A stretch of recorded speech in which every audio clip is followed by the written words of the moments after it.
Panghuli natin pag-uusapan, lalo na naman ito, Diyos mio Marimar. Ito na, Baste Duterte.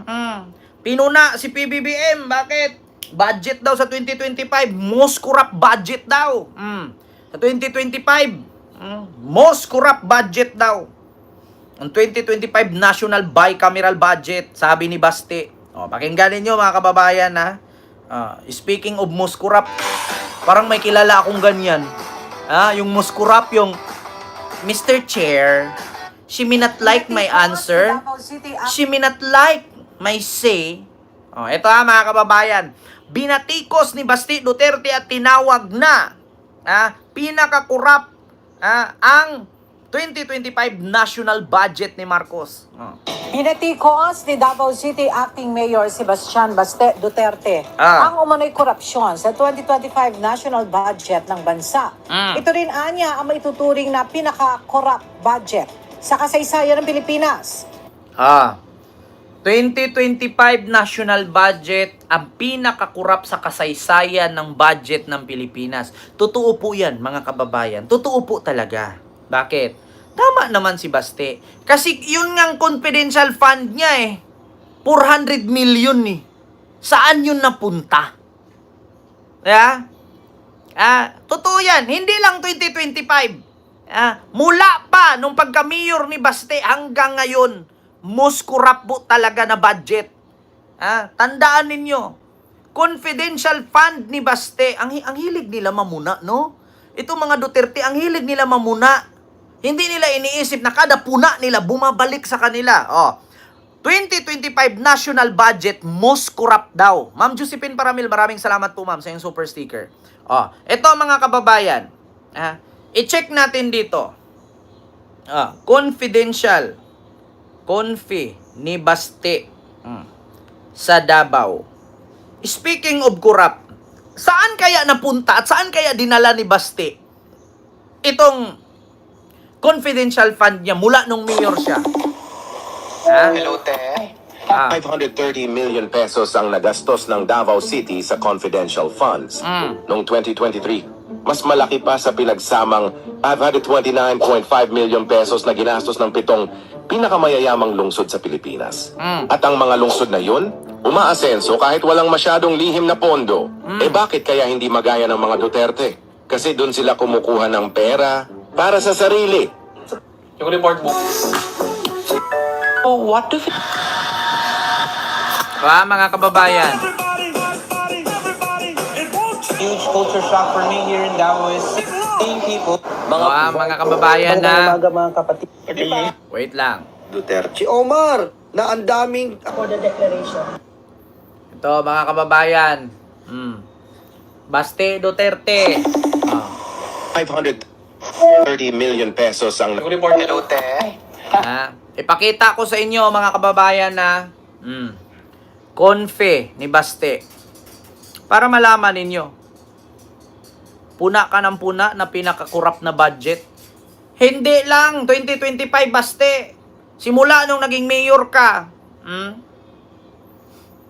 Ito mga kababayan. Para malaman ninyo.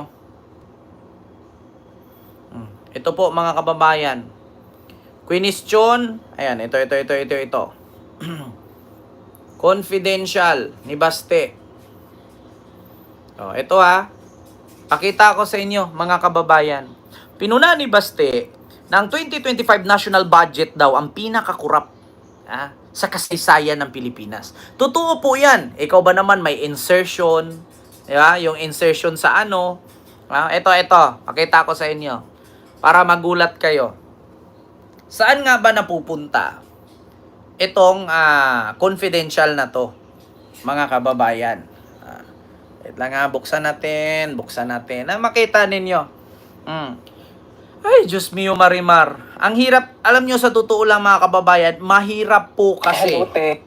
Talaga, mga kababayan, yung puro tayo puna, tas bumabalik sa atin. Honestly,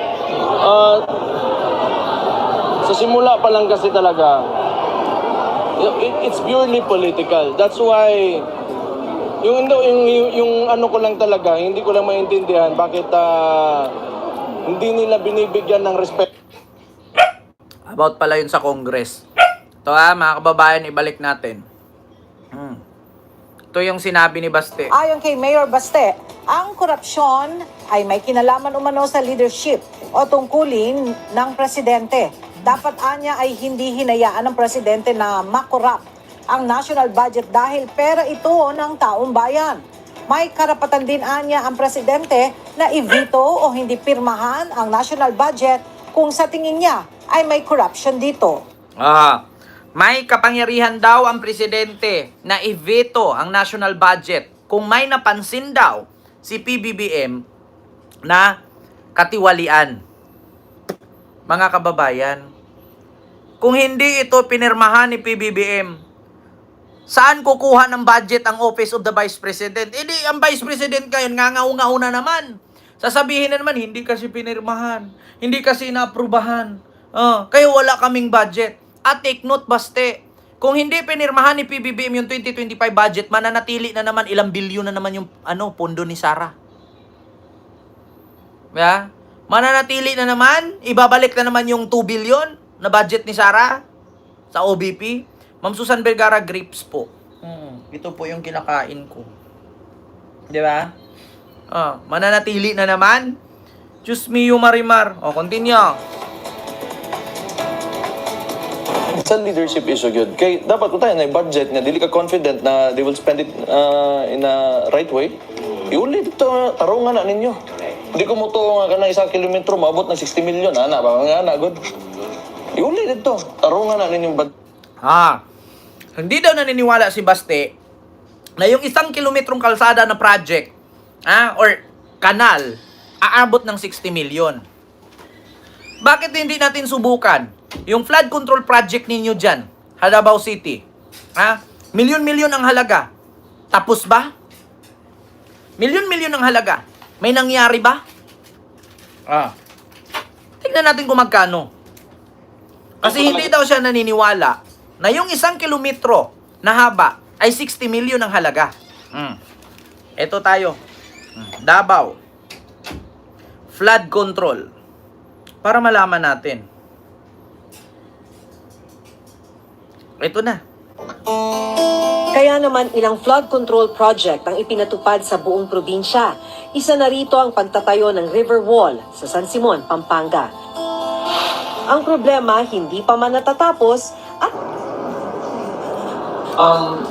yung issue ho kasi doon sa flood control project na doon sa Davao, parang hindi naman po yata tama na sisihin mo yung national government sa pagbaha doon sa Davao City. Bakit? Tignan ho natin, magkakaroon lang po tayo ng brief history. Ilang taon po ba sa panunungkulan ang pamilya Duterte sa Davao City? Kung hindi pa ako nagkakamali, 33 years. At ang alam ko po, ang Davao City, isa sa may pinakamalaking IRA or the Internal Revenue Allotment o ngayon po yung tinatawag na National Tax Allotment. Doon pa lang po sa budget na yon, pwede po nilang pondohan yung flood control project. At bakit mo isisisi sa kasalukuyang administrasyon? Ito po, lumabas na po ito January of this year. Galing po mismo kay Yusek Katrina Cabral ng DPWH. Ang pondo po ng distrito ni Congressman Pulong Duterte last Congress ay umabot po ng 51 billion. Ngayon ang tanong, saan po ba napunta doon? Baste, nagre-reklamo ka? Hindi ka naniniwala na 1 kilometro 60 million? Yung 51 billion nga ng kapatid mo, wala. According dito, kay representative. Party po ba doon ay napunta sa flood control project? Yun naman po yung tanong ko sa kanila. 51 billion, imagine, with a huge amount of public funds, bakit hindi po na-address yung baha sa Davao? So, nasaan po? Anong proyekto ang napapuntahan po na sinabing napakalaking pera or pondo ng bayan? So, I guess, bago po tayo magturo, dapat tinignan man muna nila, no? Kung ano ang kanilang ginawa para ma-address at ma-resolvehan ang issue kong ito. Diba? Bago kasi magturo, Baste, tignan nyo po muna yung inyong ginawa. Okay ka lang mamuna eh. Okay ka magturo kung hindi ka politiko. Eh, politiko din kayo eh. Yeah? Tumatanggap din kayo ng budget dyan. Hindi porket ayaw mong papirmahan kasi 2025 most corrupt budget. Hindi mo inisip, isa ka din sa kikinabang sa budget na yan. Kung alam mo palang corrupt, dapat di mo tinanggap. Hindi dapat binalik mo yan. Binalik mo sa Malacanang. Diba? Puro ka puna. Isa ka rin naman sa tumatanggap niyan. Bakit? Hindi ka ba kasali ang Davao binadgetan? Wala bang budget ang Davao niyan? Buong Pilipinas nga yan. Pag sinabi natin buong Pilipinas, lahat ng rehiyon, lahat ng probinsya, lahat na may kaugnayan o konektado sa government, tumatanggap niyan sa 2025 national budget na yan. Tapos puro kayo puna, puro kayo salita, puro kayo, di ba, bantay, puro kayo batikos. Di yung iniisip na, parang parang si Toby Chanko lang yan eh. Yung mga pumipirma kay Sara para ma-impeach, may tag may tag milyon-milyon matanggap yun. Katulad sa akin, yung 7-7 scheme na yan, sabi ni Chanko. Paano ka nakasiguro, sir? Kasi nakatanggap din ako eh. Di ba? Para ka rin si Chanko eh. Totoo yan, 7-7 scheme. Sabi ni Magalong, 7 milyon sa AKAP, 7 milyon sa AX, 7 milyon sa AKIP, o ano ba yun? So, paano mo napatunayan, sir? Paano ka nakasiguro? Kasi nandun ako, pumunta ako, nakatanggap ako eh. Di ba? Ngangal-ngal kayo ng gagal-ngal, isa din naman kaysa nagkikinabang. Kung corrupt, pagbabalik ninyo. Huwag nyo tanggapin. Diba?